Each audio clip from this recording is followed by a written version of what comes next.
Kasus penjaga wanita yang terlibat dengan narapidana mengalami peningkatan yang signifikan dari tahun 2020 hingga 2023. Dengan 34 wanita ditangkap, termasuk salah satu yang hamil akibat hubungan dengan seorang narapidana dan bahkan mentato nomor teleponnya di pahanya. Ini menunjukkan kenaikan lebih dari 50% jika dibandingkan dengan 19 wanita yang diberhentikan dalam 4 tahun sebelum menjelang tahun 2020. Peningkatan ini menunjukkan kalau ada kecenderungan yang mengkhawatirkan dalam sistem penjara yang semakin terbuka dan tidak terawasi. Selain itu, banyak insiden yang terjadi dalam lingkup ini yang belum terungkap di kalangan masyarakat. Beberapa insiden bahkan diduga melibatkan hubungan yang terjalin dengan narapidana berbahaya yang memiliki pengaruh besar terhadap penjaga penjara. Banyak petugas merasa terjebak dalam tekanan, kadang merasa sepi, dan pada akhirnya tergoda untuk melanggar aturan. Diperkirakan jumlah ini jauh lebih tinggi karena mungkin tidak pernah mengetahuinya atau setidaknya tidak sampai semua terbongkar. Seiring berjalannya waktu, lebih banyak petugas yang mulai merasa cemas dengan keselamatan dan kenyamanan mereka sendiri. Tentu saja masalah ini juga menjadi perhatian bagi pihak manajemen penjara yang berusaha mencari solusi. Terkadang masalah pribadi atau ketegangan dalam kehidupan rumah tangga, seseorang petugas bisa berkontribusi pada keputusan-keputusan yang salah. Seorang wanita bernama Linda Duzo yang berusia 30 tahun. Linda Duzo berasal dari Portugal, tinggal di Fulham, West London. Keputusan untuk bekerja sebagai petugas penjara atau sipir datang setelah mempertimbangkan beberapa pilihan dalam hidupnya. Sebelum mengambil pekerjaan ini, Linda menghabiskan waktunya untuk mengembangkan keterampilan pribadinya dan menjalani kehidupan yang cukup normal. Dia telah menikah selama 6 tahun dan memiliki seorang putri yang berusia 8 tahun. Keluarga mereka merupakan bagian penting dalam hidup Linda, dan dia selalu memastikan bahwa mereka merasa didukung dan dicintai. Pekerjaan ini adalah pengalaman pertamanya sebagai sipir, dan dia baru memulai karir di tahun 2024. Linda sebelumnya bekerja sebagai pelatih pribadi yang memberikan penghasilan cukup untuk mendukung keluarga kecilnya. Dalam keseharian, Linda menikmati berbagai aktivitas seperti olahraga, berkumpul dengan teman-temannya. Namun saat dia memutuskan untuk bergabung dengan sistem penjara, banyak orang yang terkejut karena perubahan arah dalam hidupnya cukup besar. Tidak ada yang menyangka kalau dia akan beralih dari profesi yang lebih tenang dan stabil menjadi seorang penjaga penjara yang penuh risiko. Dalam pikirannya, pekerjaan baru ini memberikan tantangan berbeda yang lebih menarik. Linda bekerja di HMP West Watson, sebuah penjara kategori B untuk pria yang terletak di kawasan Wandsworth, kota London. Penjara ini termasuk salah satu penjara terbesar di Inggris, serta salah satu yang terpadat dengan jumlah narapidana mendekati 1.500 orang. Ketegangan di dalam penjara ini sangat terasa setiap hari, mengingat banyak kasus-kasus kriminal besar terjadi di dalamnya. Penjara ini menampung penjahat kelas kakap. Selain itu, fasilitas penjara yang penuh sesak juga meningkatkan tantangan bagi setiap petugas yang bekerja di sana. Seringkali para petugas merasa cemas karena kekurangan staf, yang menjadikan merasa lebih rentan terhadap masalah yang muncul. Setiap hari, Linda menghadapi kenyataan bahwa dia bekerja di lingkungan yang penuh dengan risiko. Terlebih lagi, situasi di penjara ini tidak selalu aman, dan dia harus selalu waspada. Banyak narapidana yang memiliki latar belakang kriminal berat, sehingga pengamanannya menjadi sangat ketat. Namun, Linda merasa bahwa pekerjaan ini memberikan kesempatan untuk belajar banyak hal baru dan berkembang. Setiap hari, dia menghadapi situasi yang berbeda, dan ini memberikan pengalaman yang tidak biasa didapatkan dari pekerjaan sebelumnya. Meskipun awalnya merasa tertekan, Linda mulai merasa lebih percaya diri dalam menjalani tugasnya. Dalam perjalanan karirnya di penjara ini, Linda juga harus menghadapi berbagai tantangan terkait dengan hubungan antara narapidana dan petugas yang sangat kompleks dan penuh dinamika.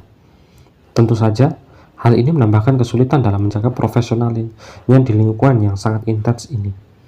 Linda akhirnya jatuhi hukuman 4 tahun setengah tahun pada tanggal 7 Juni 2024. Ini bukan kali pertama Linda berurusan dengan hukum. Sebelumnya dia pernah ditangkap karena melakukan pengemudian berbahaya dan melanggar beberapa aturan lalu lintas, termasuk mengemudi tanpa SIM dan tanpa asuransi. Sebelum mendekam di penjara, Linda sempat membagikan video tentang kebugarannya di platform TikTok. Tak hanya itu, Linda juga memiliki pacar yang sedang hamil saat ini, sedang menunggu kelahiran anaknya. Sementara pacarnya kini mendekam di penjara dengan hukuman 4,5 tahun setelah terlibat dalam kasus pencurian mewah.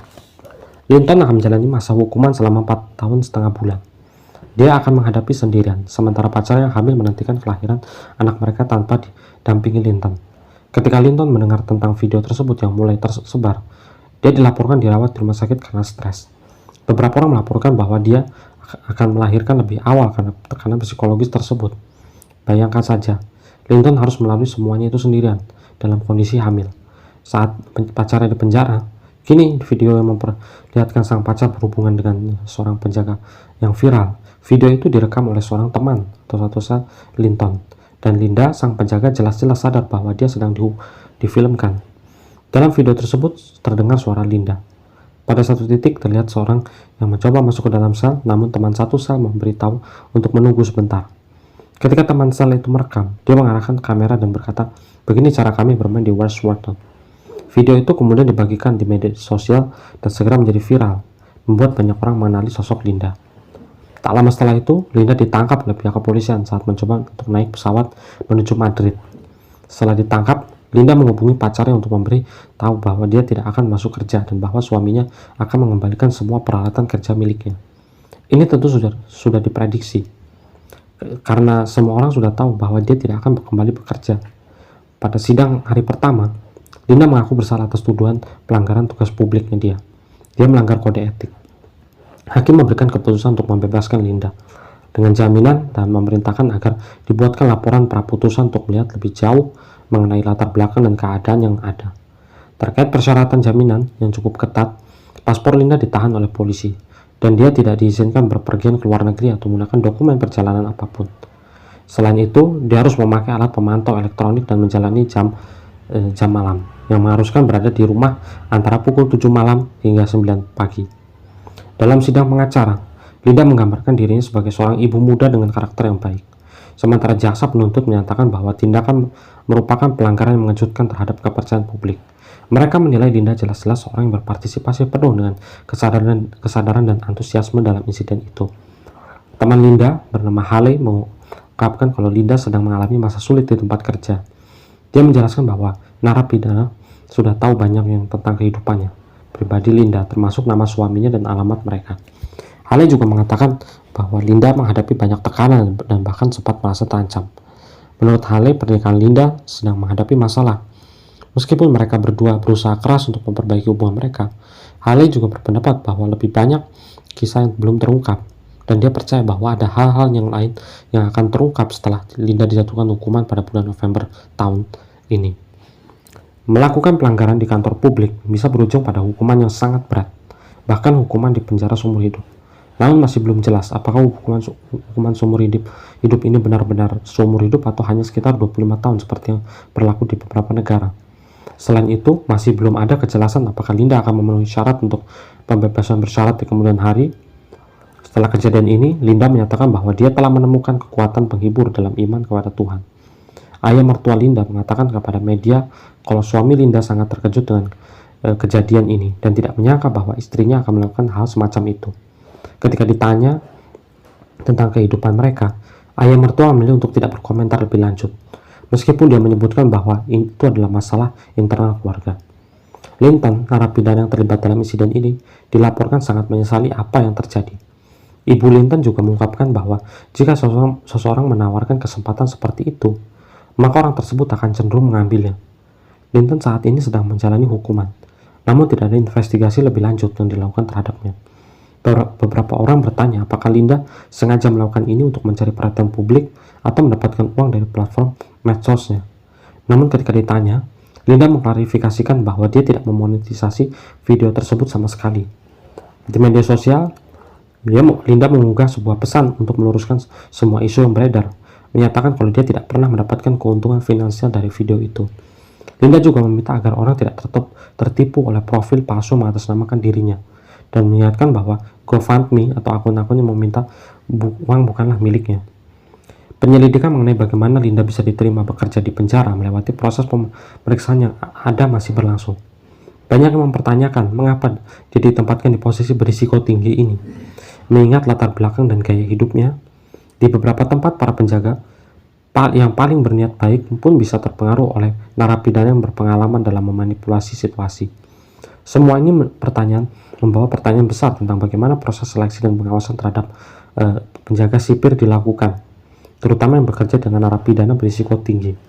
Namun meskipun ada banyak perdebatan tentang bagaimana situasi ini bisa terjadi, kenyataannya tetap bahwa para penjaga penjara memegang kekuasaan dan kontrol. Mereka harus bertanggung jawab atas tindakan mereka. Dan ini adalah pelajaran penting bagi siapapun yang bekerja di lingkungan yang penuh tantangan seperti itu.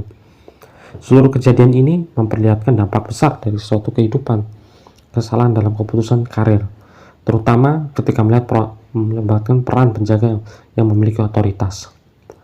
Masyarakat kini semakin waspada terhadap potensi penyalahgunaan kekuasaan di lembaga-lembaga publik.